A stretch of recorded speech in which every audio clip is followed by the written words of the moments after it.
Hello, Jesse Adcock here. I'm out in beautiful La Jolla, California on the UCSD campus.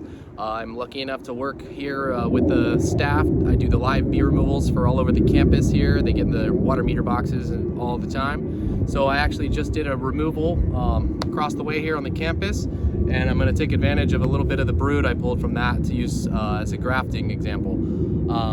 So obviously first I'll kind of go over what the whole requeening and grafting process looks like and how it works.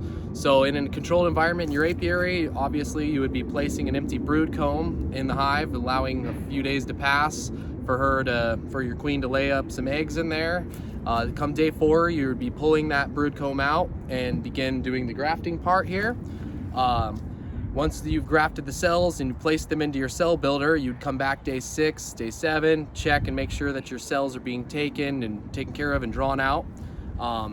After this process, you wait until day 14.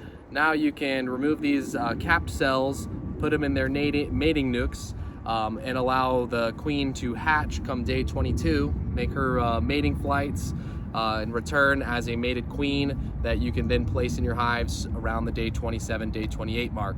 So the importance of requeening, especially down here in San Diego, is that we have the Africanized, hybridized bees that we deal with.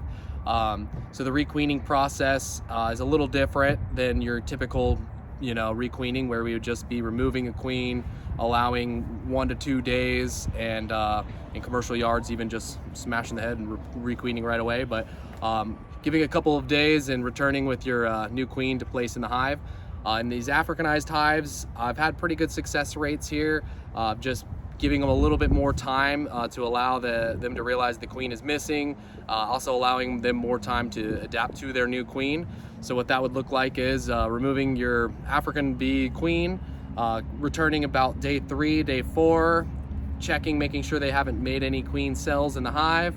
If they have, knocking them down, putting your queen in there. I usually always spray the top bars of the hives with some sugar water, as well as the queen's cage with a bit of sugar water, get them all happy and eaten. Then I'd place her in the hive. Sometimes I leave a cork, sometimes I'll leave the whole fondant tube, depending honestly on just kind of the temperament of the hive. And then I usually give that 3 to 4 days and return and check to see if they've either seem to accepted her in the case of a cork and release her, or in the case of fondant, that they have maybe chewed it and let her out. And while I'm in there, it's always nice to peek real fast to see if we can spot any eggs or her, but ideally just any sign that she's in there laying away. So without any more ado, we've got some brood comb here. I've got my cells placed on a bar. I'm gonna move the camera so you can see better. A little closer. Sorry for the shakiness. Doing these solo on the road. My home office here on the road. So I've got a little bit of brood here. We're going to be looking for the youngest, smallest larva we can barely see that has just hatched 1 or 2 days ago. Ideally, we could prime these cups with a bit of royal jelly.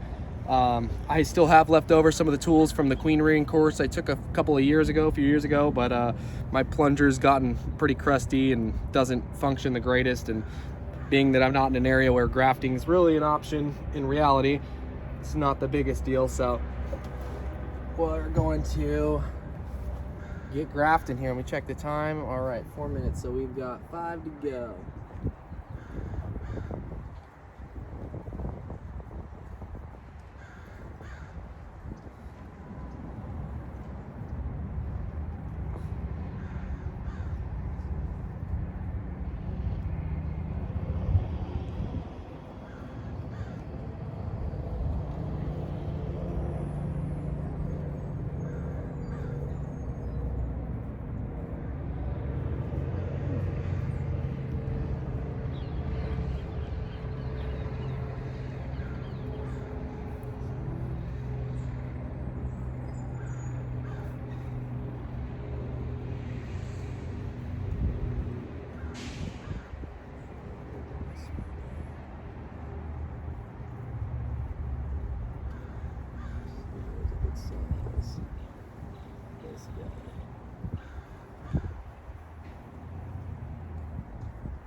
This comb here.